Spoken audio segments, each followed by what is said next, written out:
अस्सलाम वालेकुम। मेरे गांव से तकरीबन 5 किलोमीटर दूर एक रेलवे ट्रैक गुजरता है। उस रेलवे ट्रैक पर एक रेलवे स्टेशन भी था जो कि किसी ज़माने में लोकल ट्रेन्स रुका करती थी। आजकल तो ट्रेन वहाँ पे नहीं रुकती। लेकिन जैसे ही सर्दियों का मौसम आता है और सर्दियों की रातों में ख़ास तौर पे, चूँकि हमारे घर पे कोई अप्लायंस नहीं चल रहा होता, हमारे घर पे पंखे नहीं चल रहे होते, तो एक बहुत सुकून होता है। अब ऐसे में कई बार उस रेल की सीटी की आवाज़ या ट्रेन के गुजरने की आवाज़ सुनाई देती है। ये तजुर्बा सिर्फ मेरा नहीं है, मुझे यकीन है कि आप सब सुनने वाले भी इस बात से मुत्तफिक होंगे कि सर्दियों की रातों में तो इतना सुकून है कि कई बार आपको अपने घर की कमरे की लगी हुई वो घड़ी जो सारा दिन टिक टिक करती है, उसकी टिक टिक भी बड़ी अच्छी तरह से सुनाई देती है। अब होता कुछ यूँ है कि हमारे इर्द गिर्द ज़िंदगी में इतना शोर है कि हम बहुत सी बातों के आदी हो गए हैं और उन आवाज़ों को हम सुनते भी हैं, लेकिन हम इग्नोर करते हैं। हमारे दिमाग ने ये जान लिया कि भाई ये आवाज़ जो है ये शायद हमने सुननी नहीं है, और अगर कानों में पड़ भी जाती है तो हम उसको नोटिस नहीं करते। लेकिन जब आहिस्ता आहिस्ता सुकून होना शुरू होता है, फिर एहसास होता है कि कितना शोर है जो सारा दिन हमें सुनाई देता है। अच्छा, मुझे कुछ इसका तजुर्बा कुछ इस तरह भी होता है कि चूँकि मैंने अपना एक वीडियो पैगाम पोस्ट करना होता है, और मैंने कभी कोई स्टूडियो नहीं बनाया, और मैं आम तौर पर किसी खुली जगह पर गाड़ी में बैठ के या खुली जगह पे बैठ के जहाँ पे मुझे लगे कि भाई यहाँ पे वीडियो रिकॉर्ड हो सकती है, मैं उसको कैमरे से रिकॉर्ड कर लेता हूँ। अब कई बार ऐसे होता है कि मैं वीडियो रिकॉर्ड करना चाहता हूँ, लेकिन इर्द गिर्द इतना शोर होता है कि आप ना चाहते हुए भी ये सोचने पे मजबूर हो जाते हैं कि नहीं भाई, यहाँ पे रिकॉर्ड नहीं किया जा सकता क्योंकि इर्द गिर्द शोर इतना है।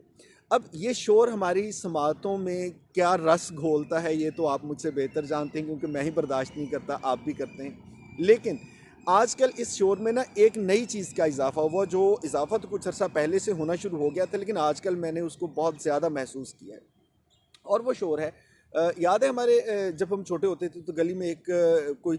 बाईसाइकिल पे कुल्फियाँ बेचने के लिए आया करता था, आइसक्रीम बेचने के लिए आया करता था, हल्का सा म्यूज़िक, और उसकी आवाज़ सुन के बच्चे भागते थे, हम जाते थे कुछ ना कुछ खरीदते थे।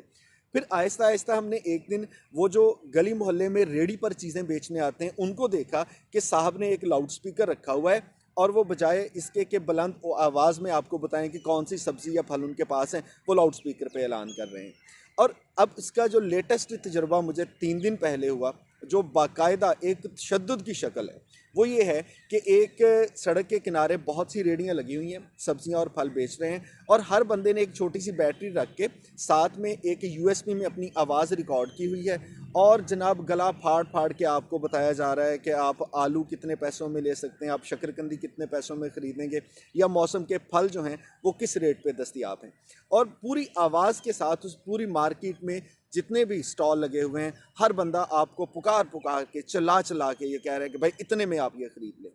अब मुझे नहीं पता कि हमारा जो कानून है, जो लाउड स्पीकर एक्ट है, उसके तहत इनके खिलाफ किस तरह कार्रवाई हो सकती है, या अगर कार्रवाई करेगा तो कौन करेगा। लेकिन इसको बर्दाश्त आप और हम कर रहे हैं, दफ्तर में बैठे हुए बाबू इसको बर्दाश्त नहीं कर रहे। अब इसका एक छोटा सा हल है, वो हल ये है कि आप कोशिश करें कि आपके गली मोहल्ले में अगर कोई साहब इस तरह से आते हैं, बार बार लाउड स्पीकर पे चिल्लाते हैं, तो एक दो बार उनसे प्यार से कह दें कि यार आप इस तरह ना करें, ये एक फ़िज़ाई आलूदगी की किस्म है, ये एक बाकायदा तशद्दुद है जिससे हमें गुजरना पड़ता है। और अगर ना माने तो एक काम हम कर सकते हैं कि हम किसी ऐसे रेडी वाले से, स्टॉल वाले से कुछ ना ख़रीदें कि जो हमें लगता है कि सड़क के किनारे बुलंद आवाज़ में लाउड स्पीकर पे चिल्ला चिल्ला के आपको आवाज़ सुनने पर मजबूर कर रहा है। क्योंकि जितना ज़िंदगी में तेज़ी आ गई है, कहीं ना कहीं तो यार सुकून रहने दें। अब आपको वो सुकून अपने गली मोहल्लों में भी नहीं मिलता, सड़क के किनारे क्या मिलना था। सो